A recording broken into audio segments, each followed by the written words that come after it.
എന്നാൽ സർവ്വസാധാരണമായി കണ്ടുവരുന്ന വെള്ളങ്ങൾക്കൊന്നുമില്ലാത്ത ശാസ്ത്രീയമായ സവിശേഷതകൾ സത്യവിശ്വാസികൾക്ക് പുണ്യതീർത്ഥമായ സംസം വെള്ളത്തിനുണ്ടെന്ന് ജലഗവേഷണ ശാസ്ത്രരംഗത്ത് സ്വന്തം സിദ്ധാന്തങ്ങളും അനൽപ സംഭാവനകളും നൽകിയ ജപ്പാനിലെ ശാസ്ത്രജ്ഞൻ ഡോക്ടർ മസാറോ ഇമോട്ടോ പറയുന്നു. മോഡേൺ ഐഡിയോളജിയിലെ നാനോ സാങ്കേതിക വിദ്യ ഉപയോഗിച്ച് നടത്തിയ പഠന ഗവേഷണങ്ങളിൽ സംസം വെള്ളത്തിന്റെ പ്രത്യേകതകൾ മാറ്റം വരുത്താൻ പറ്റിയില്ല എന്നും 1000 തുള്ളി സാധാരണ വെള്ളത്തിലേക്ക് 1 തുള്ളി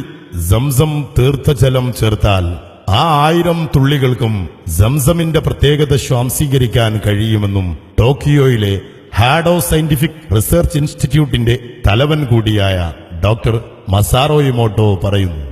500-ലധികം ഗവേഷകന്മാർ പങ്കെടുത്ത ജിദ്ദ ദാറുൽ ഹിക്മ കോളേജ് ഒരുക്കിയ ശാസ്ത്ര സെമിനാറിൽ സംസം വെള്ളത്തിലെ തന്റെ കണ്ടെത്തലുകൾ സമർത്ഥിക്കുകയുണ്ടായി.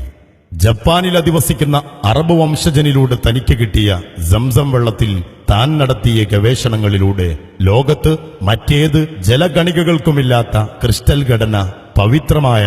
സംസമിനുണ്ടെന്നും അതിന്റെ ഘടന മാറ്റാൻ നടത്തിയ പരിശ്രമങ്ങളെല്ലാം പരാജയപ്പെടുകയും ചെയ്തുവെന്നും സംസം വെള്ളത്തിന്റെ അടുത്തുവെച്ച് വിശുദ്ധ ഖുർആനിലെ ബിസ്മി സൂക്തം പാരായണം ചെയ്യുകയാണെങ്കിൽ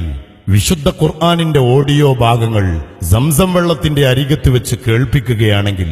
സംസമിന്റെ ക്രിസ്റ്റൽ ഘടനയിൽ അഭൂതപൂർവമായ വ്യതിയാനങ്ങൾ വരികയും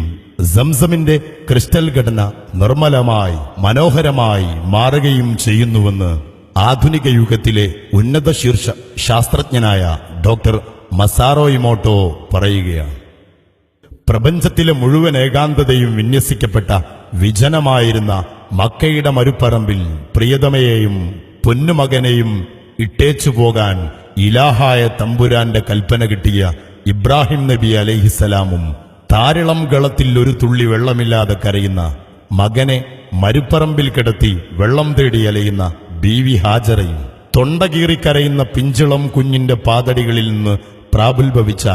സംസം എന്ന ആ നീരുറവ കാലാതിവർത്തിയായി മഹാത്ഭുതമായി വെള്ളത്തിന്റെ ഇന്ദ്രജാലം പോലെ ഇന്നും നിലകൊള്ളുന്നതും പിന്നെ കാലചക്രം കറങ്ങുമ്പോൾ ആ പിതാവും പുത്രനും ചേർന്ന് സത്യവിശ്വാസികളുടെ അഭയസങ്കേതമായ